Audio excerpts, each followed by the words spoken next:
the hell writes things like this? Who's this guy? Why is he here? So we're just cutting to here now. Why not? They couldn't even write the animals well. How does that make any sense? How could he be there now like this? They'll just take us What's this guy? people act. Fuck me. What did I just watch?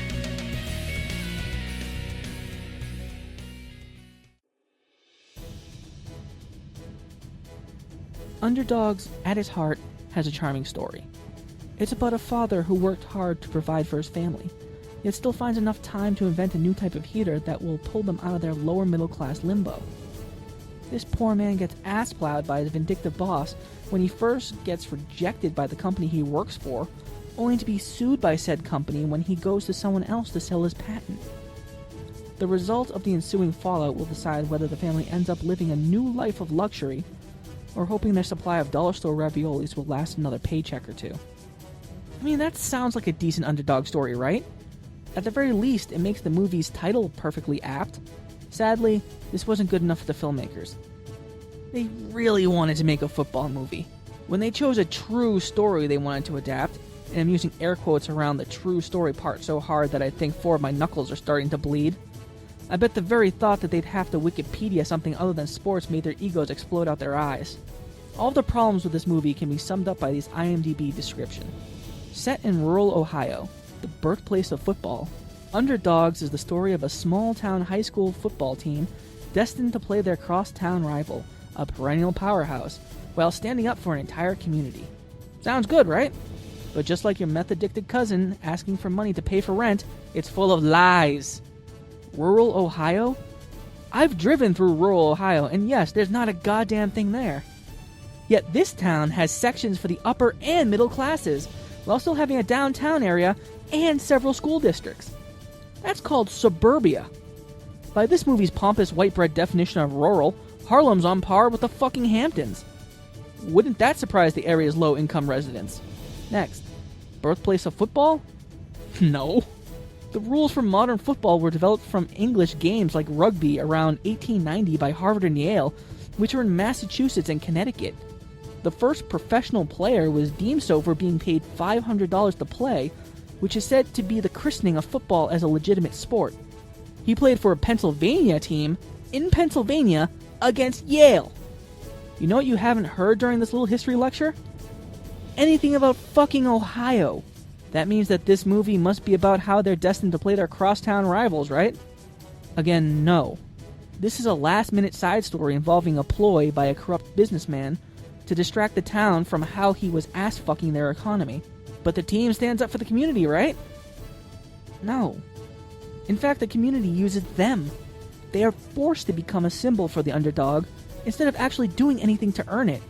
The football story is so uninteresting that it seems like the film goes out of its way to waste your time.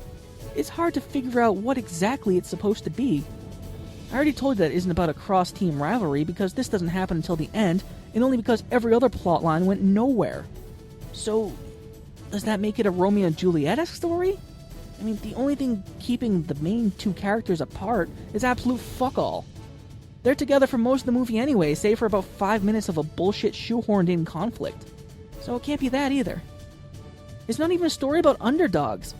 They're a competent team that just needs a motivational speech and a few montages that make themselves not suck. The players have no quirks about them that hinder the team, with the sole exception that they don't win. In fact, they had to force a random underweight character into the story to make it seem like the team wasn't skilled enough. It's like forcing someone with an English accent onto a shitty podcast about bad movies to class it up. And as a big shout out to you, Chris. There are more plot lines that I could go over, but why bother? So many are aborted that this movie should be picketed by right-wing Christians. The biggest problem throughout this movie is that there's no growth. The coach, played by D.B. Sweeney, who looks like Bill Burr but is about as funny as a heroin-addicted newborn, is the best example of how a character doesn't change, despite the movie's best efforts to convince us with thundering royalty-free music that they are. He forces the team to run drills whenever they fuck up, which would be fine if there was anything inherently wrong with the team, but as I said before, they're not that bad. To him, constantly tormenting and exhausting his team will lead to better results, even though they get noticeably worse under his leadership. I mean, isn't that the definition of insanity? doing the same thing over and over again, expecting different results? If not, then it's definitely the definition of being a douchebag. He manages to take credit for motivating the team to victory, yet the two big speeches that inspire the players don't even come from him. They come from the quarterback in a fucking cameo by Joe Namath.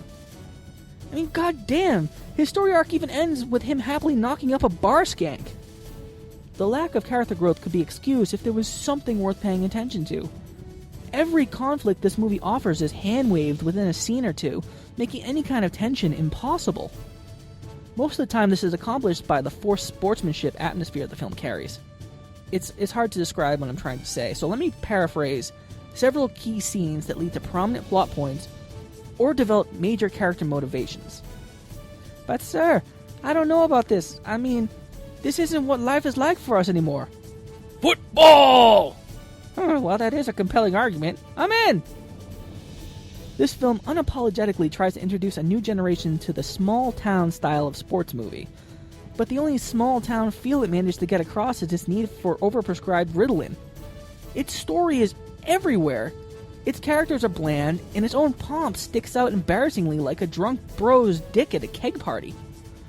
The sports films of the 90s and 2000s had more going for them than anything in Underdogs, and we're talking movies made a decade or longer ago. Shit like Rudy and Remember the Titans have more meaning and heart to them than Underdogs could ever hope to achieve. If that's not enough, and you somehow still believe that Underdogs is the best film of this kind to introduce a younger generation, then perhaps your next decision should involve a vasectomy, because you don't deserve to pollute the gene pool with this kind of stupid.